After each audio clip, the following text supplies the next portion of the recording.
Verde, entre Rio et Sao Paulo. Un petit coin de paradis pour grandes fortunes et célébrités comme Rihanna, Lenny Kravitz, les Black Eyed Peas. Aujourd'hui, notre guide, c'est Frédéric Kokenpot, un agent immobilier belge expatrié au Brésil.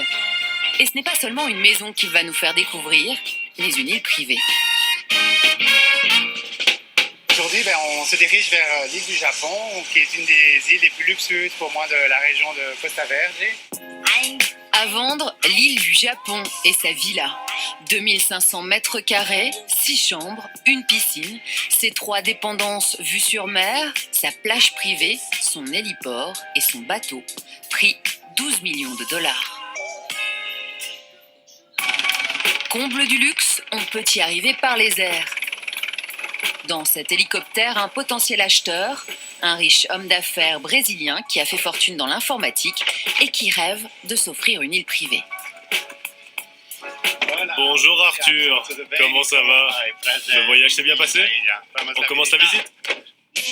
Il aura fallu 4 ans pour construire cette maison à Même-la-Roche, sans détruire sa végétation omniprésente sur l'île. Ici, tout est pensé pour profiter de l'extérieur.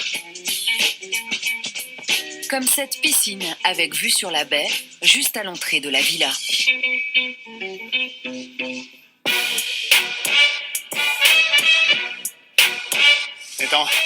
Là, c'est la pierre.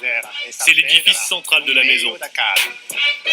Une mise en scène de la nature, inspirée de l'architecture nippone.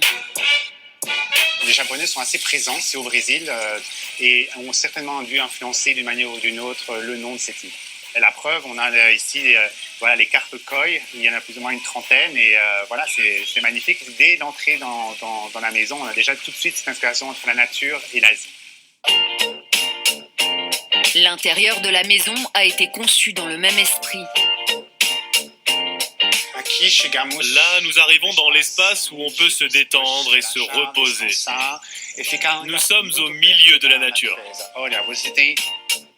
Une décoration minimaliste avec des matériaux bruts, un mélange parfait de pierre et de bois, comme ce canapé aux dimensions XXL ou cette table basse designée par un artiste local. À l'étage, la suite nuptiale. Et derrière, la salle de bain.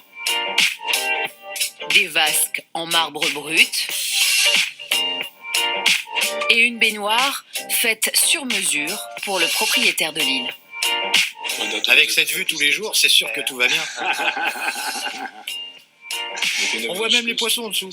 Oui, d'ici, vous pouvez absolument tout voir.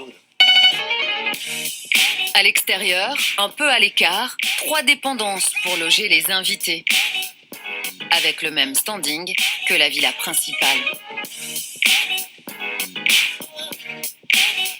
Et pour assurer la tranquillité de ses convives, le propriétaire n'a pas lésiné sur la sécurité de l'île.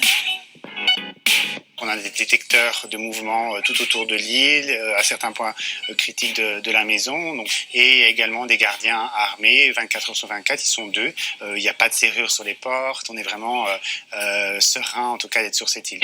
Serein également sur la petite plage privée de sable blanc dont seuls les habitants de l'île peuvent profiter, à l'abri des regards. Attends, je peux pas marcher sur le sable avec ces chaussures. Tu as raison, mets-toi à l'aise. Enlève-les et viens en profiter. Il faut absolument profiter de ce sable.